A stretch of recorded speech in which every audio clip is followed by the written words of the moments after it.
18. Glorification 2. We have seen the nature of false doctrines of glorification. They seek to give man the aseity or self-being which belongs only to God. Man has no aseity, either in heaven or on earth. His glory is the reflected glory of God.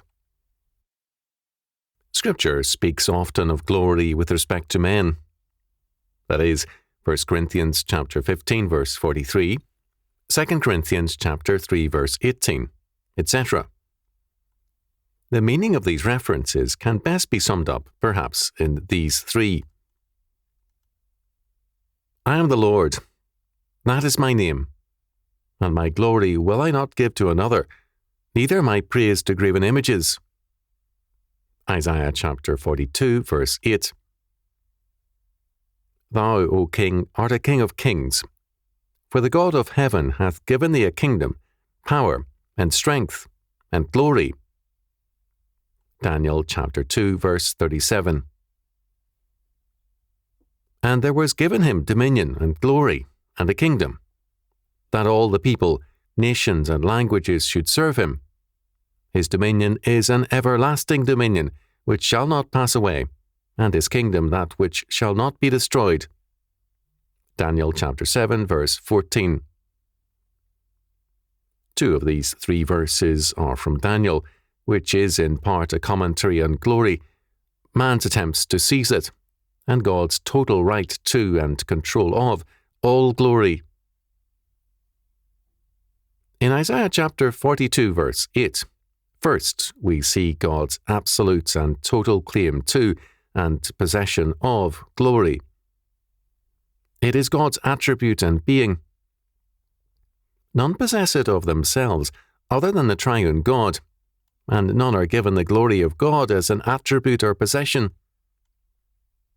Second, God, by his providence, grace, and eternal purpose, allows men, redeemed and unredeemed, to have a reflection of that glory in their brief span of time, so that God's glory is constantly in history.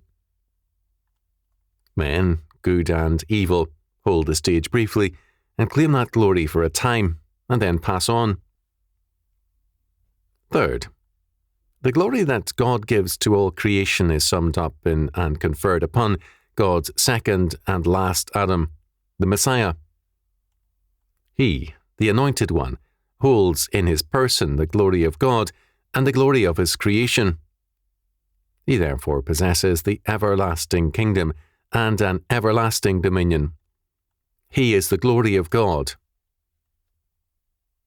The word glory, the Hebrew kabod, in the Daniel verses, yikar, preciousness, rarity, glory, honor, means weight, heaviness, honor, worthiness.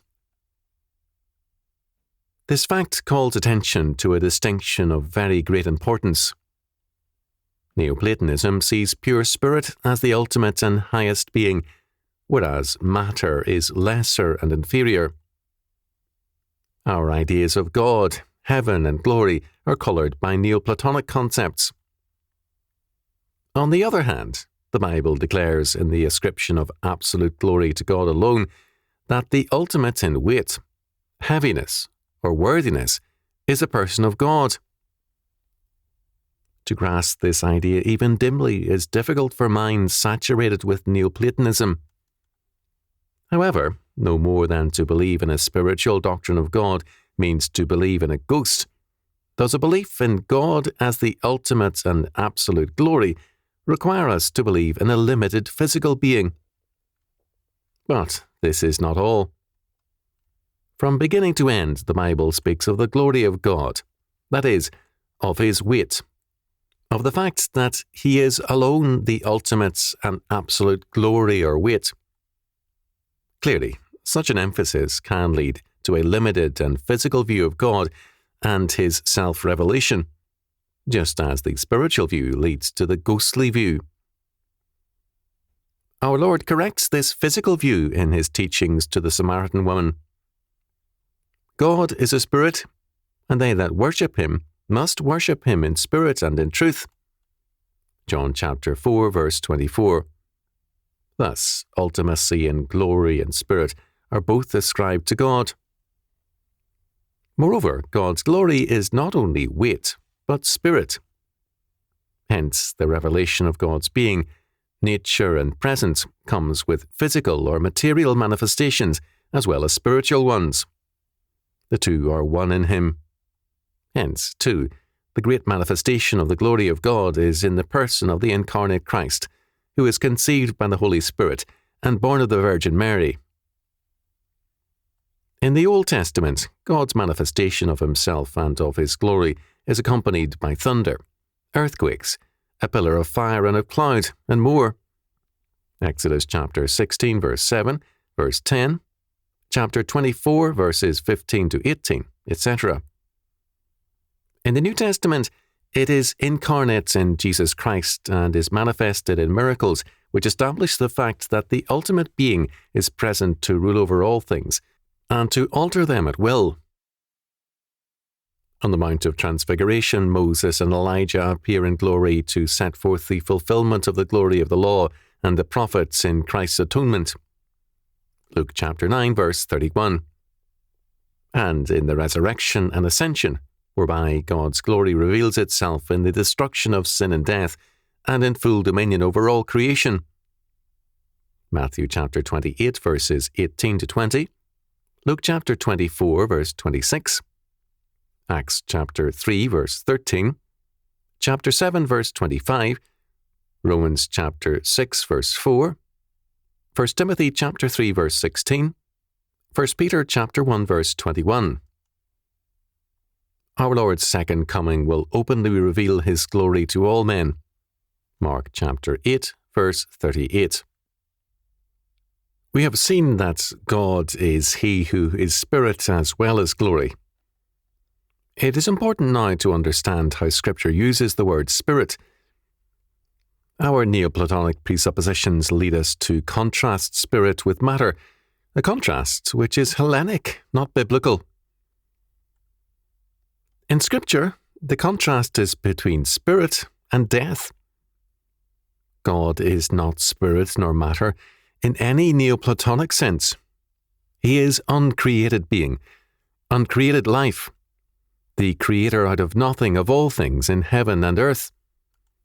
As against Him, the nations are as nothing, as weightless dust in the balances.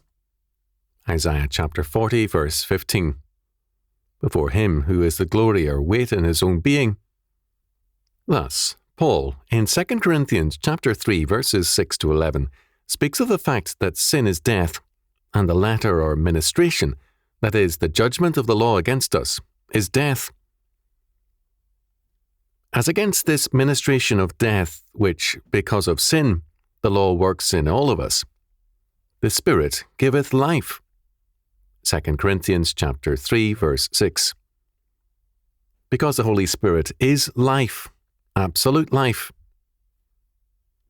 God's glory, weight, power, or honour was present in the ministration of the law, in the proclamation of judgment against all sinners.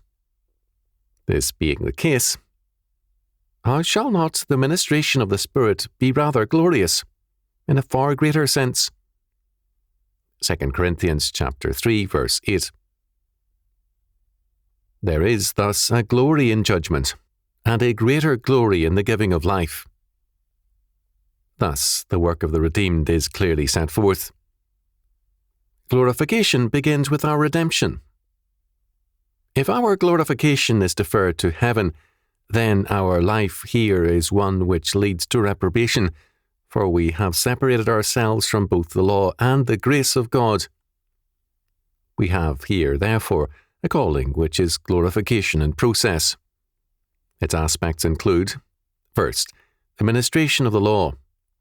Here it is important to recognize that, while Scripture speaks of death as an enemy, 1 Corinthians chapter 15, verse 26, the great problem is not death, but sin.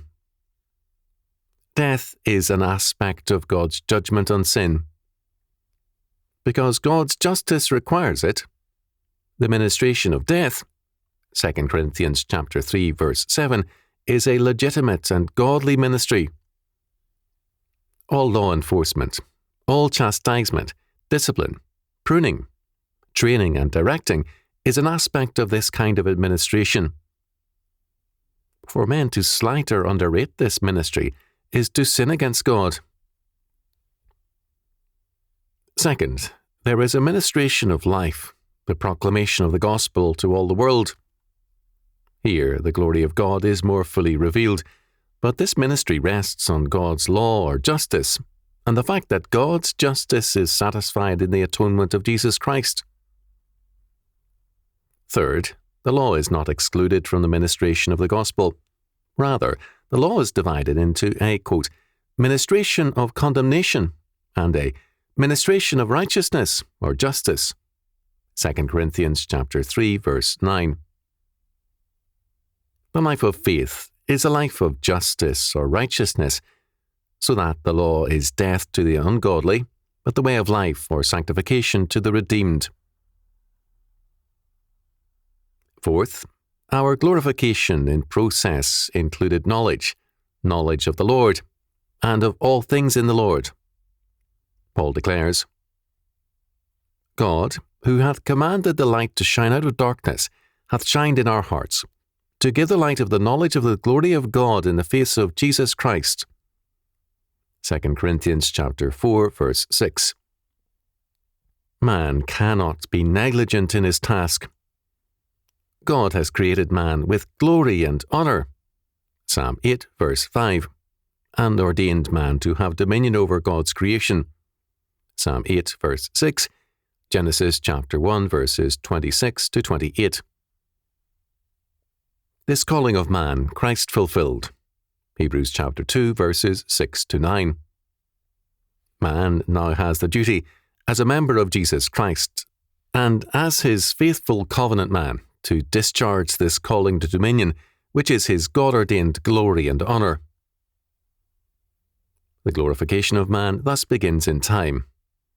It requires the fulfilment of the creation mandate and the development of God's image in man, knowledge, righteousness, holiness, and dominion to its God-ordained purpose. To postpone glorification to heaven is to invite reprobation. Our Lord tells the servant who refused to use his talent to bring an increase to the Lord, Thou wicked and slothful servant, thou knewest that I reap where I sowed not, and gather where I have not strawed. Thou oughtest therefore to have put my money to the exchangers, and then at my coming I should have received mine own with usury. Take therefore the talent from him, and give it unto him which hath 10 talents. For unto every one that hath shall be given, and he shall have abundance. But from him that hath not shall be taken away even that which he hath. And cast the unprofitable servant into outer darkness. There shall be weeping and gnashing of teeth. Matthew chapter 25, verses 26 to 30. The neglected point in our Lord's statement is verse 27. To put our money out to loan by means of a bank or a lending institution requires no work of us, and yet it produces an increase.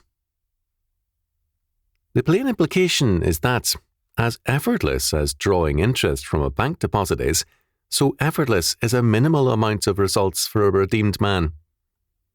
He will be productive with the talents God has given him.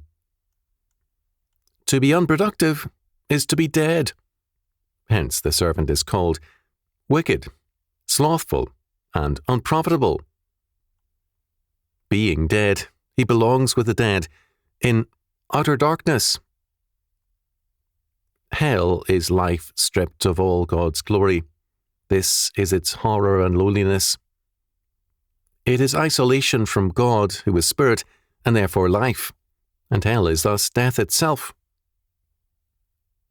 Hell is that corner of creation in which the reprobates have an ironic imitation of aseity or self-being. The glory of God departs from man, and the Spirit, who is life, is gone also. Sin finds its fruition in eternal death, and the rebels who seek to be their own gods and law or left to their empty cells, to weeping and gnashing of teeth